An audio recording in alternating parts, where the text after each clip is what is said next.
Welcome back, Wolfpack. Verlisify here, and this is going to be a guide to getting infinite beast balls in Pokemon Sun and Moon. Now, the reason why I haven't made this guide is I thought a lot of people already knew about this method, but I did a poll on Twitter recently, and apparently 2/3 of the people that responded don't know how to farm beast balls in Pokemon Sun and Moon. So I'm going to show you guys how to do it, and pretty much what you need to do is have 0 beast balls in your inventory, and one way of doing that is just giving them to your Pokemon. So open up the PC, go to the items tab, and then just give all of your beast balls to all the Pokemon that you can. And then what you want to do is go and talk to Looker, because Looker will actually give you a free beast ball if you don't have any more in your inventory, but he'll only give you 1.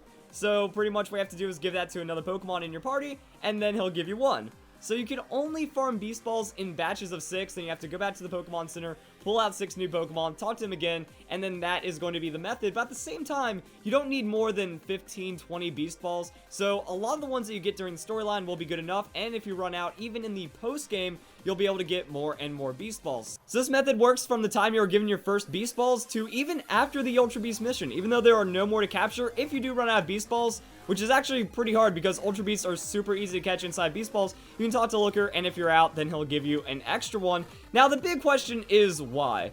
Beast balls have a capture rate of 0.1, but the thing is, they look really cool, and they're also a sign of status. That if you catch a legendary Pokemon in a beast ball, that is the ultimate swag and style right there. It's kind of like the new way of doing bank balls and stuff like that, Pokeball style fashionscape is kind of real in Pokemon, so beast balls are one way of doing that. You do have to be aware of capture rates, because 0.1 means that's going to be 10 times harder to catch a Pokemon in Beast Ball than it is with a Pokeball. So capture rates, they go from anywhere from 3 to 255. 255 means that Pokemon has a 1 in 3 chance of being caught in a Pokeball while at full health, and then you can pretty much use like Ultra Balls or Quick Balls, and then catching those Pokemon really easily. Now, legendary Pokemon spice this up with their capture rate of 3 and even Beldum. So you can go out, catch a Beldum in a Beast Ball with the insanely low capture rate. It's like catching a legendary Pokemon, and that will be something really nice that you can also breed down, which we'll talk about in a bit. But pretty much when you've decided the Pokemon that you want to capture in a Beast Ball, go and check it out on the capture rate chart, and then realize how impossible the odds are. Now let's also talk about impossible Beast Ball Pokemon, because that's a pretty big part of this discussion, because we have Pokemon like Porygon, the infamous Beast Ball Porygon 2, and also Type Null. These Pokemon cannot be inside of Beast Balls. Now, the reason why you can't get these Pokemon in a Beast Ball is because they're not found in the wild. You can't go out and catch a Porygon in the wild and then breed around with a Beast Ball or anything like that. That these Pokemon are given to you inside of a Pokeball as a part of the in-game event. So that's going to be a very limiting factor right there. It's just the way the game is programmed, and also the breeding mechanics in Pokemon Sun and Moon, that Ditto will never ever have a chance of passing down its Pokeball. So if you go out in the wild, catch a Beast Ball Ditto, it will never pass down that Beast Ball, and because the other Pokemon in the Undiscovered Egg group, that is the only way of getting the transfer of the Beast Ball. But since you can't catch in Beast Ball, the loop continues, and it's just absolutely impossible. Also, other Pokemon to be aware of, transfer-only Pokemon. You can't go back into 6th generation, catch a Pokemon in Beast Ball, and then transfer it up. So there's no way of having a seed Pokemon to start breeding around with. Also, the starter Pokemon from the 7th generation as well, that those are gifted to you inside of a Pokeball, and you cannot catch them in the wild. So there's no way of getting those Pokemon in a Beast Ball. Now, what can you get in a Beast Ball, and what can you breed in a Beast Ball? Well, pretty much everything else. As long as it's a male Pokemon breeding with a Ditto, that Pokeball will pass down in the 7th generation right now. And if it's a male Pokemon breeding with a female Pokemon of the same species, there's a 50-50 chance that it will pass down the ball as well. Now, I did get this wrong in my breeding guide, because now they changed in the 7th generation because the balls have a split chance of being passed down right now. But the idea is you want a female Pokemon because you can do a male of a different species and then still hatch the female Pokemon inside the Beast Ball that you want. So for example, let's take a female Cubone and a male Lillipup. Well, because they are a male and female of different species, Lillipup will never pass down that Beast Ball while breeding. And also, I just tricked you guys, all the aware breeders out there, they're also in 2 different egg groups, so they can't even breed at all. A more applicable situation would be a female Lillipup and a male Ninetales in a different ball. The Beast Ball will always breed down, and you will always end up with a Lillipup because it is the female of that species. Now, as for catching Pokemon, so if you guys don't want to hear a lecture about a catching guide, then you don't really need to watch anymore, but I'm also going to get you guys set up because if you want to get the rare Pokemon, if you want to get the hard to capture Pokemon, I recommend a Pokemon with Spore, so you can go out and get the Shiinotic, or you can also get a Smeargle, because Smeargle is going to work out really well, and when you encounter a wild Smeargle, just keep spamming Spore on it. Eventually, it'll wake up, sketch the Spore, that's the Smeargle you want to catch, and now you have a good base Smeargle with that Spore. Now, after you get the first move on your Smeargle, or any other move on your Smeargle, you need to head over to the Pokemon League, and then talk to the move relearner, and then you relearn Sketch. After that, you start another battle with a Smeargle, and depending on the move, if it's a status move or false swipe, you're pretty much in the clear because you can false swipe that Pokemon, and then, well, Smeargle's never going to die from a false swipe. It sketches that, you switch in your Smeargle, that Smeargle uses false swipe on yours, then you sketch it, now you have Spore and false swipe, and you can also do this with Recover because it makes you have a lot more staying power, and then you're also going to want to sketch a damaging move. Now, damaging move can be done through an SOS battle. The you KO one of the Smeargles, the other Smeargle from the SOS sketches that KO move, and then you can go and use your Smeargle to copy the damaging move, and now you're going to have a Smeargle that's set up for pretty much everything while being just the jack of all trades. It puts it to sleep, gets it 1 hit points, it has the sustain, and then it can KO any other SOS Pokemon. So those are pretty much going to be the basics of getting Beast Ball stuff down. That Beast Ball is very hard capture rate, so you're going to want to optimize your Pokemon catching at the same time, and that's kind of all there is to it. Now I want to do a live battle going for Beldum, just to kind of show the applications of what you can do and things to be aware of, such as Beldum having only the move Takedown. Therefore, it's going to be dealing damage to itself, which means I can't just false swipe it or else it dies. And that's why I'd want a Pokemon like Lunala for Ghost-type Pokemon that still brings the Hypnosis, or preferably a Decidueye. That way you have a Ghost-type Pokemon that you can just false swipe and then do things like that. So I'm going to try to stall out with a Sneasel until I can get Beldum to a good hit point range. Probably not going to be at exactly 1 hit points, which is going to affect the catch rate, but I do want to show that you don't need the Smeargle, and also Smeargle is going to need a damaging move as well. It might be here for a while as we're setting up for the Beldum, but overall, like, Smeargle will need some kind of damaging move, which could take a little bit of time to set up, because you have to go back to the move relearner, you have to sketch a new move, and in Beldum's case, you'd want something like a Shadow Ball, or at least any kind of, like, Ghost or Dart type move. That way you could knock out the ones that are being called from SOS, because Beldum is going to be at a low hit point state. So that's something to be aware of right there. Other things would be, yeah, just going into a Ghost-type Pokemon. Then that way, with my Lunala, I can knock out any Beldums that might get called, and I can also Hypnosis the Beldum once it wakes up, and then start throwing for the Beast Ball. So now we get to feel, like, the pure wrath of a 3 catch rate Pokemon. It's going to be the same for, like, Tapus and Legendaries like that. And technically, my work will be in vain to a degree, because at this point, even though we're not even, actually, yeah, by the time this video comes out, it's gonna be like a month of Pokemon Sun and Moon. So even though we're like a month in, it's going to make it to where a lot of people are going to have just one Beast Ball Beldum of some way. Like, once I catch this Beldum, I can now breed it with all the other, with a Ditto, and then get all the Beast Ball Metagross that I want, or Beast Ball Beldums that I want. So then it doesn't matter. I just have to go through the hassle of catching it once. Or if you have friends, or if you just go to like some kind of like trusted breeding area, mostly like Reddit, where you can find some trusted traders and trusted breeders. That way you're not getting a hatch Beldum.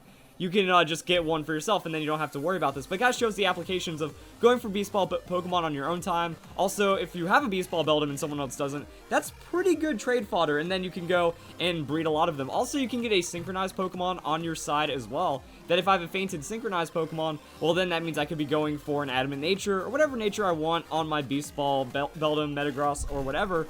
And then you can also go for chaining. So another thing that you could do is knock out 30 chained Beldum, and then try to catch that 31st chained Beldum. That way that Beldum will have 4 IVs. So then you breed that with an opposing Ditto that has, like, I want to say complementing IVs. So say the Beldum is 4 IVs and like defense, special defense, speed, and attack. Well, if you have a hit points and special attack Ditto, then that means you can breed those together and then go for like a 6 IV Beldum with the Beast Ball as well. But then that'd require Adrenaline Orb, and then it takes even longer to catch the Beldum, because you get that one throw on the Beast Ball, and then if it wakes up, calls for help, well, that's going to kind of make it take a little longer. So I think I'm going to do, use Thief on the new Beldum, have Beldum use the Takedown one more time, then I'm going to switch into the Lunala. But then you also have to be aware of, yeah, like, okay, Beldum is just a mess, because eventually he's going to run out of takedowns, and this applies to like every Pokemon, that if you have the Smeargle, well, that means you have to keep using the Smeargle and then resketching for every Pokemon. Say if I was going up against a normal type Pokemon, well, now the Shadow Ball or whatever move I got for my Smeargle won't really work anymore. And also the yeah, this isn't like working on the Beldum with the Sneasel, so ideally I'd like the Pokemon that's like the, what did I say, Decidueye? So something with a false swipe while being a Ghost-type Pokemon. So a couple of turns have passed, and I just need to go Lunala Hypnosis. I just want to feel how hard it is to catch the Pokemon with the Beast Ball right here. And even then, like, if I catch this Beldum right here, I can still breed it with a Ditto. I can still, like, try to randomly roll a Nature, randomly roll IVs, and then kind of keep breeding it. So you can eventually end up with a high IV Beast Ball Metagross, or Beast Ball any Pokemon that you want that has been listed earlier before. So I don't want to use Beast Ball yet. I want to go for that Hypnosis. And it's just kind of like understanding what's... Oh, he avoided it because of the low accuracy. And that's... Okay, so this is where things get interesting, because if they're asleep, that's going to take away from the takedown turns, so less chance of them recoiling themselves to death. But you do still have to be weary of that, and at least you just bring an overlevel Pokemon, you one-shot the Beldum, and things are going to be pretty good from there. And also, while they're asleep, I'm pretty sure... I've been getting conflicting results, but I think while they're asleep, they never call for SOS, and while they have any other status, there's like a low chance, or at least if they're paralyzed, it's very, very low. If they're...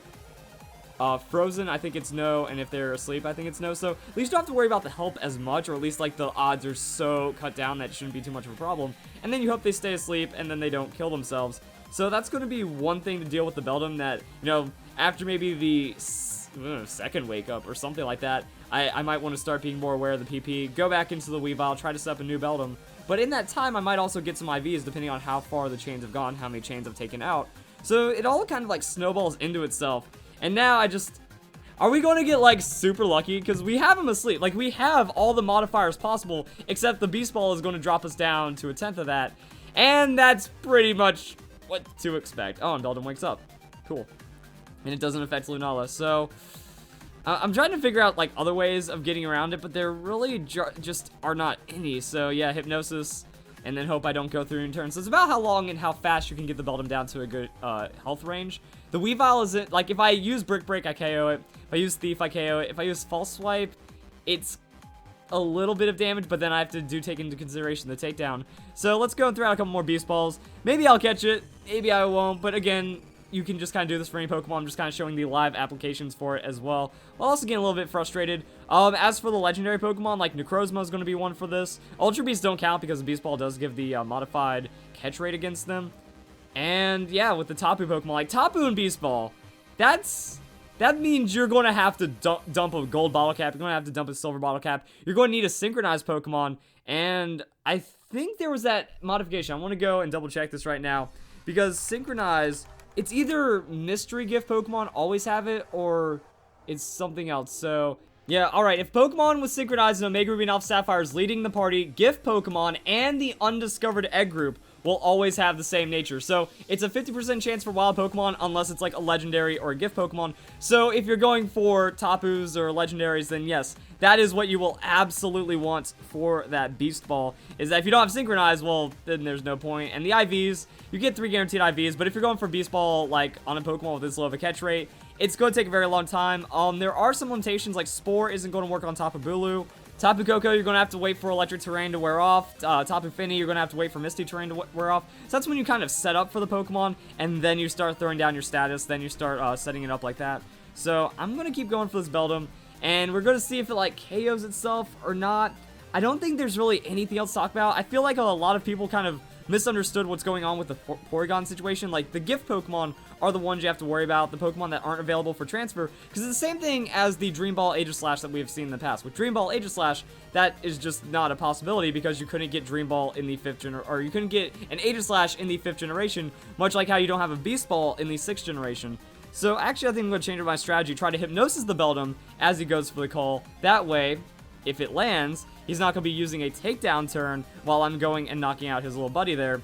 So this Beldum's probably going to faint, but I didn't make this video with the intent of catching the Beast Ball Beldum. I probably have a friend that could just toss me one if I need it for breeding or something. But just kind of showing the idea and the reason why you want Beast Ball. So Beast Ball drops the catch rate to pretty much nothing, and it's going to be a lot of farming, which is also why it's kind of tricky because you can only get 6 Beast Balls at a time. Like, you have a full party of Pokemon, you take 6 from Looker, you go to the Pokemon Center, and then you just kind of cycle it through from there. So it is going to take a while to build it up, and I just recommend saving, soft resetting like always. So try to get, I think if you don't use a lot from your initial story, like you can still use Quick Balls, you can still use regular Pokeballs to catch Ultra Beasts, and then you'll have like 50 Beast Balls. You can bank all those, you can get some more, and then you can end up with like an easy 60, 70 Beast Balls without taking any time, and then that should be enough for like one solid battle. Or even if you have like 30 or 40, like if it takes more than 10 Beast Balls, then you're just better off soft resetting, because it doesn't take a lot of time to get the average Pokemon back in that situation. You false swipe it, you spore it, and then you just go and throw 10 more Beast Balls. That way you always have a good stock of Beast Balls. And we haven't even gotten one Shake out of this Beldum. And it's almost at 1 hit points. It's almost at like as low of a rate as possible. The Hypnosis is going to give 2x catch rate. You can also use Pokemon that have Thunder Wave. So against Grass-type Pokemon, if you don't want to use the Spore, you can go for Thunder Wave. There's a lot of options that you can take right there. Beldum with Takedown. He's gonna run out here pretty soon. But that's going to be it. So I'm going to update if I end up catching it by some miracle for like the end of this video, or if it just knocks itself out, and then I'll be like, yeah, I figured. Yeah, I figured. Okay, so there we go, guys. It's not, like, impossible. It doesn't take forever. Like, just like anything, if you commit a full day to it, you'll be able to get a legendary Pokemon. You'll be able to get your Beldum. You'll be able to get whatever you want in that Beast Ball. Maybe 2 days. Maybe 2 days, because the catch rate just becomes so insanely low. But just like anything, like if you want a 5 IV, 6 IV Ditto, if you want really good IV Pokemon, just commit to it, and then you'll be alright. So guys, enjoy the video. Hope you all have a nice day. Thank you very much for watching.